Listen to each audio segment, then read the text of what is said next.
To be brave means not only the quintessential definition of one man standing against 100, but doing the right thing even when no one is watching, not being afraid to do what you know is right, and being able to share your faith.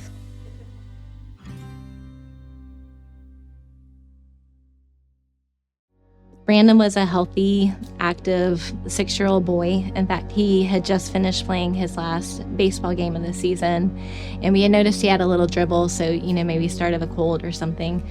By Tuesday, his teacher mentioned that he had had a really bad headache, and Wednesday he woke up with a fever, so of course kept him home from school that day. Thursday, things were just kind of progressing. You could tell he wasn't feeling great. Saturday morning, Brandon woke up and, I was downstairs. We heard a loud thump. I ran into his room and he told me he couldn't move his arm and he couldn't move his leg. And I scooped him up.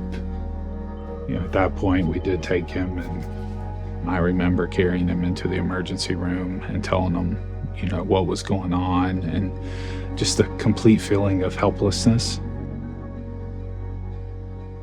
I just remember just worried that he wouldn't make it or something, just praying that God would leave him here with us. Acute flaccid myelitis is what he has, or we call it AFM. And it's basically the new polio. It was 2014 when AFM really made its debut.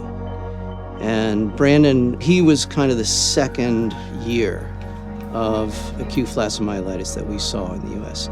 Acute flaccid myelitis, which can mean that you have some weakness and you lose the ability of some of your nerves to work. It primarily affected his lower extremities and his upper one arm, and he's received lots of treatment for that at various shrines along the way, lots of therapy. We were looking for a everyday in and out therapy that is good, solid, and helpful. Found Shriners. We went for a visit to see if they could do anything, and it was exactly what I needed. He started going to therapy there pretty much every day for PT and OT. They did a really great job of, certain things he had to do, but then they would reward it with something else.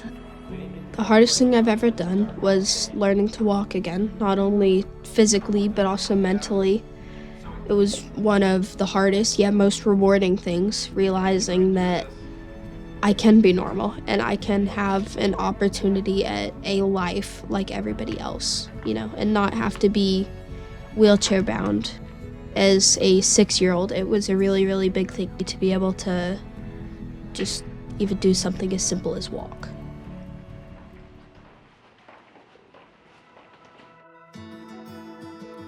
One of the OTs shared with us about some of the new developments that Dr. Z and Dr. Kozin were doing in Shriners in Philadelphia. Basically a nerve transfer procedure. They take nerves that are functioning and reconnect them to muscles that are not. After the surgery was over, that first time when they were able to see the nerve fire just a little bit in his arm, I remember so much excitement. Kathleen calling me at work that they saw it fire. Before the surgery, I had zero function in my arm, and I couldn't do anything with it. I can now do a bicep curl, and I can function and eat almost like normal. Brandon, I think, is a pretty special kid. He is a very strong, very compassionate child who is mature way beyond his years. I think Shriners occupies a very special place in the medical system, in that we can do things that other hospitals can't. I don't think it's any coincidence that we have become the center for acute flaccid myelitis in the world. It just shows you how, if you have the right resources, you can tackle really difficult problems that other people are not able to tackle.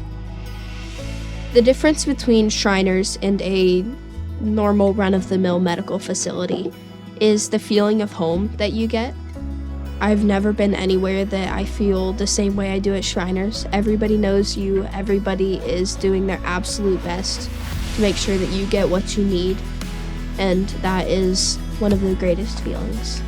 I think just, beyond the initial medical component of it even, I think there was so much attention to the detail of how do we care for all of the child, not just whatever is wrong with their leg. It's just been a massive, massive blessing to our family. When I think of the future for Brandon, clearly I get teary. I don't know, I just think anything is possible for him. He's very determined and driven and just so happy. Giving back as an international patient ambassador means so much to me because of everything that has been done for me. I wouldn't be able to use my right arm. I wouldn't be able to walk if it weren't for Shriners. I am so grateful for that, and I want to be able to provide that opportunity for every kid that needs it.